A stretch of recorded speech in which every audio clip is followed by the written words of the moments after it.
Look, there's no denying it. 5 minutes into the match, Brad, it turned on its head.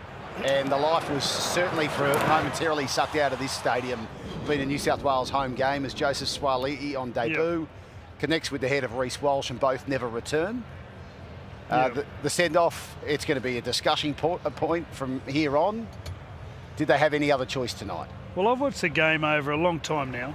As a young kid, played it, coached it. And the game's at a level of glitz and skill that has never been before. And a lot of that is because we've taken a lot of players having to think about being knocked out and being hit high and that aggression level. They've been able to, you wouldn't run to a corner post and think about what hand you're going to put the ball in and how you're going to dive, and if you thought you were going to get smashed in the face or a boot was going to hit you in the head. Like, the game's had to take a step to look after the player's safety. I feel so sorry for Joseph. He plays the game very aggressive, but I've got to say it, like, to see Reece Walsh lying there, I think it's a send-off. I don't think you can avoid it. In his defence, Joseph. There's a lot in his defence, without a doubt. When he's coming in for that, he thinks he's going to hit Reece here. But then Reece sort of goes down. Next thing, instead of here, it's here. He slips backwards. Yeah. And throws the pass. It wasn't deliberate. No, absolutely wasn't. Careless, Cam was there when you saw Ryan Papenhuyzen in Magic Round a couple of years when you get the back of shape, and it's a split second. When you got guys like Ryan Papenhuyzen, Dylan Edwards, you got Reece Walsh coming out the back of shape. I feel like Suaalii did the right thing, got the right obviously level, but Reece is trying to brace himself, trying to get out of the tackle and trying to break the tackle, and he's obviously lost his feet, and it's not ideal. It's not a good look for the game, but ultimately Freddie, it's a sin bin, or sorry, not a sin bin, it's a send off, but it probably ruined the game, which it did. So it did. But I think the referee, Ashley Klein, I think he's sort of gone, oh, well, and then he's looked down and Reece is snoring. He's gone, oh, well, he's going to be off. We've got to send you off. So he's getting feedback the whole time. They're reviewing it and stuff like that. But I mean, the fact that Reece never returns as well justifies the decision in some way, shape or form too. There's no middle ground, though, is there, between a send-off and a sin bin?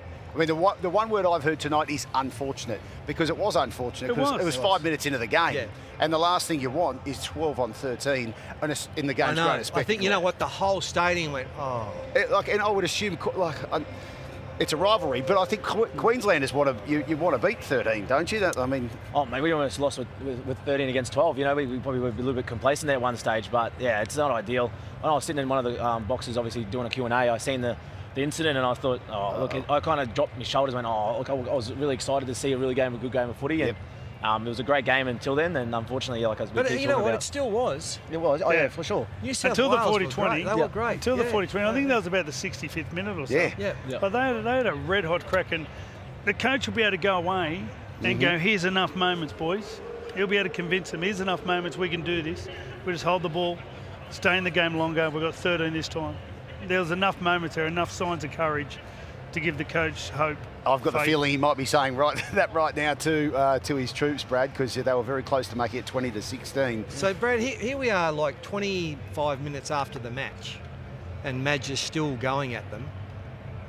You know, shouldn't they just be relaxing and, okay, well, look, let's worry about it next time we come into camp? Well, I think everyone's different. Different, yeah, okay. Yep. Honestly, if you want to coach like someone else, you're going to fail miserably, because there's a lot of pressure on.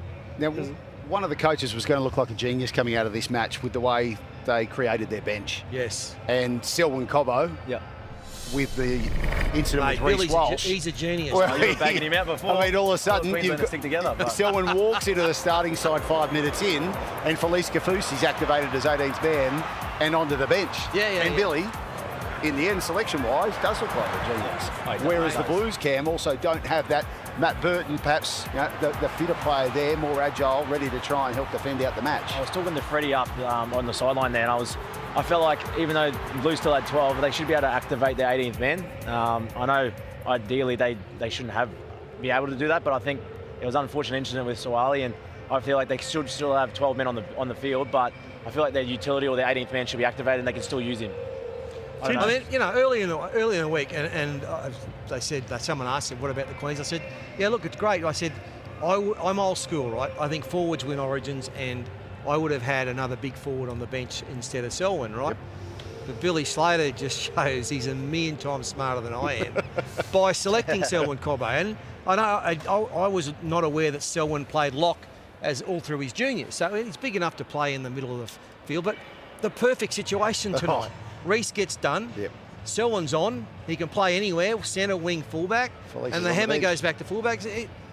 Billy, too good.